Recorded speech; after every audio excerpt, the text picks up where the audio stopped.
Hey, what's up, metal and heavy music fans? It's Flight of Icarus again with MetalTrenches.com, and today I've got 5 must-listen metalcore albums if you're a fan of the genre.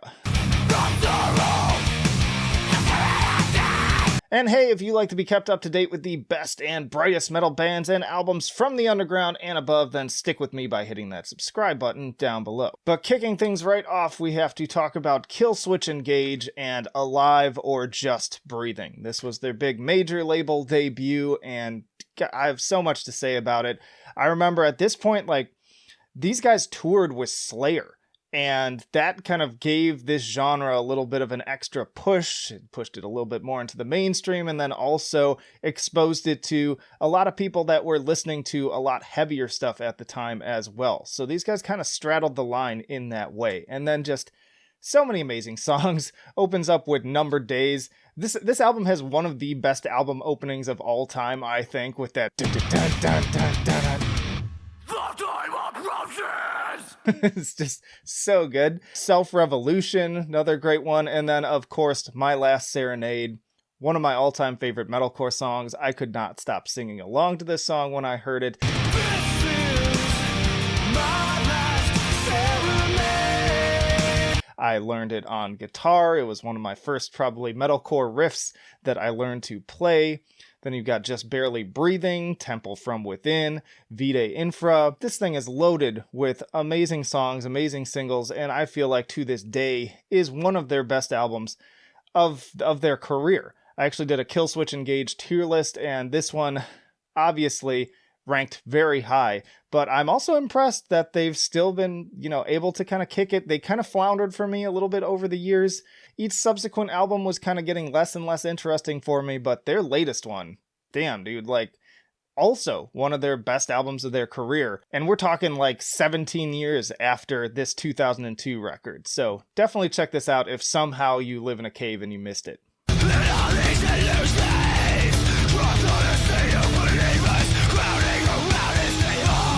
Alright, next up we've got Darkest Hour and their 2007 album Deliver Us. I love Darkest Hour. These are another kind of line-straddling band. They had been for many years called the American Gothenburg band because their riffs are easily influenced by At the Gates and Darkest Hour, In Flames, that kind of stuff. You listen to this album, you can hear it, but obviously they've got a little bit more of a core side to their vocals, especially going into this album. But earlier on, actually pretty heavy, even still some kind of death metal coming through there. But I could pick pretty much any one of their, especially earlier albums, and it's tough, but ultimately Deliver Us.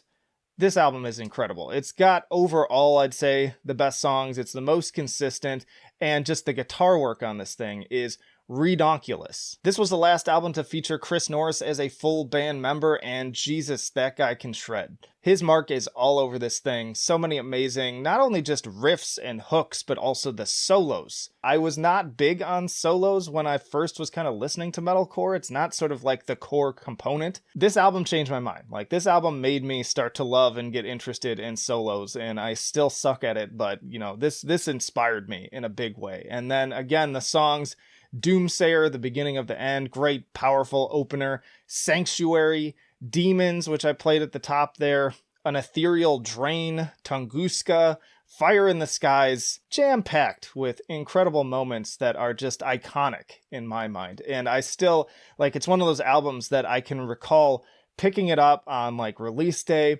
and I was still living in Chicago at the time, and riding the L train to classes and listening to this thing on the way. And it still lives up to its power to this day.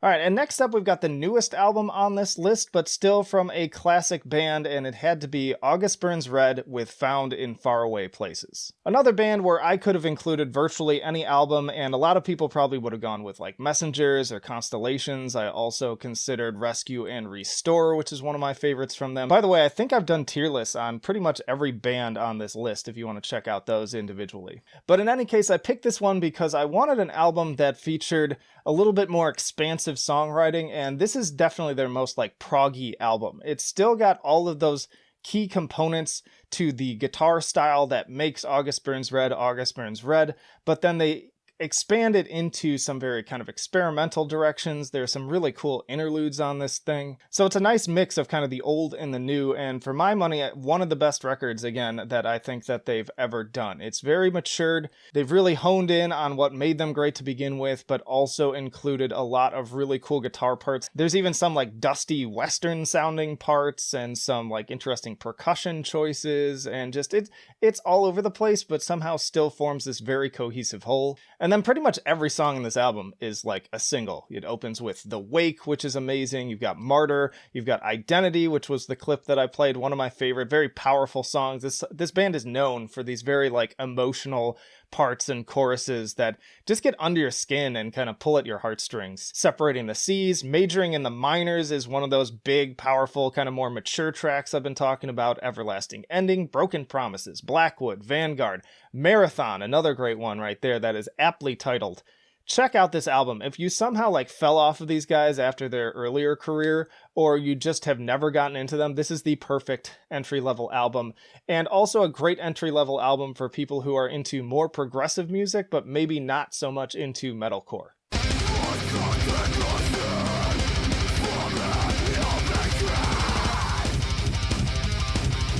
All right, then we've got what in my mind is an absolute classic. It is 2007's An Ocean Between Us from As I Lay Dying. You cannot have metalcore without talking about As I Lay Dying. Just their riffs were such an inspiration to so many bands, even up to today. And I'd say that their comeback album is pretty solid as well. But as far as like, what's the best As I Lay Dying album that I feel like defines sort of the blueprint for almost the entire genre and is one of the best metalcore albums of all time, it has to be An Ocean Between Us. You got that awesome opening with Nothing Left. Dun, dun, dun, dun, dun, dun, dun.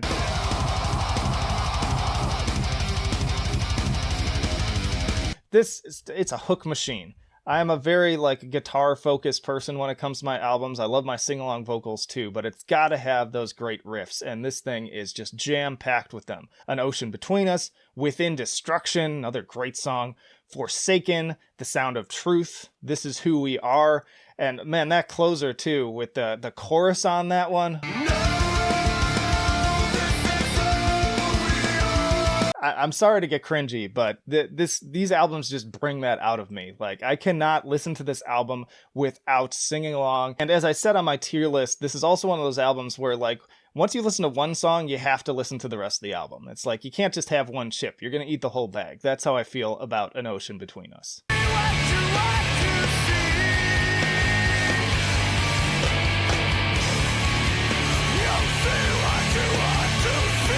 Alright, and then last but not least, this is probably not only my favorite metalcore album of all time, but one of my like all-time favorite albums, period, and that is 2003's You Come Before You from Poison the Well. Listening to Poison the Well and hearing The Opposite of December for the first time was a big deal. That kind of like springboarded me into everything that I'm talking about now and beyond as I talk about new metalcore releases. I had the great pleasure of talking to Chris Hornbrook on the podcast, which was just like legendary. I was a little bit starstruck, but dude, it's just cool, down to earth, and it was really great to talk to him about his history with the band, and also waxing nostalgia about both of us being at that first Sounds of the Underground tour. But for me, this is it. Like, this is their best album, and one of this just the most incredible albums. It's another one, too, that it's kind of like ahead of its time, because Poison the Well at this point started to shift into some experimentation, whereas a lot of other metalcore bands were just kind of like bunkering down and doing the same thing. They've got the highly intense stuff that made them great to begin with, but the production is bigger, the vocals are louder and more intense and just more matured and honed. The songwriting spot on, and then again, they've got these kind of like interlude sections. Lots of ups and downs. It was definitely their most dynamic record at the time, and still packed to the brim with amazing single moments. And another great album opener, one of my favorites, Ghost Chant with the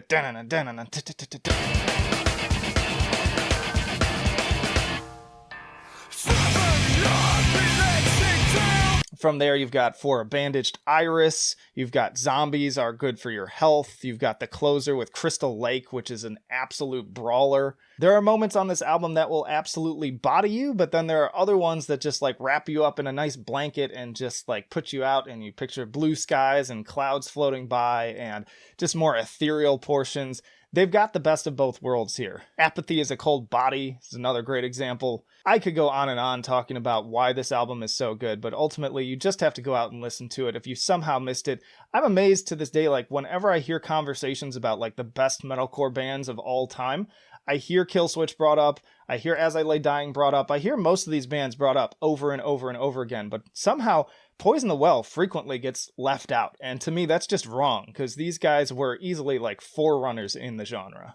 And that's it, y'all. Those are 5 metalcore albums that you absolutely can't miss if you're a fan of the genre. It was hard to whittle it down to just 5. If you're interested in hearing a part 2, let me know down in the comments. I'm a big OG metalcore fan, so I've got plenty of albums to talk about. Also, if you're wondering why I left out some bands like Converge or Dillinger Escape Plan, I have a Mathcore for Dummies video that you can check out that includes those. And hey, stick around, because not only do I have even more videos in this For Dummies playlist that I will link down below, but also album reviews, tier lists, like I said, interviews with the bands on the podcast, you name it, we've got it, so plenty of reasons to subscribe if you have not already. Also in the description, you can find links to our social media, the email newsletter, and our Patreon and Subscribe Star if you want to take that extra jump to becoming a full-on supporter. Just $1 a month gets you early access to content and really helps me keep this train rolling.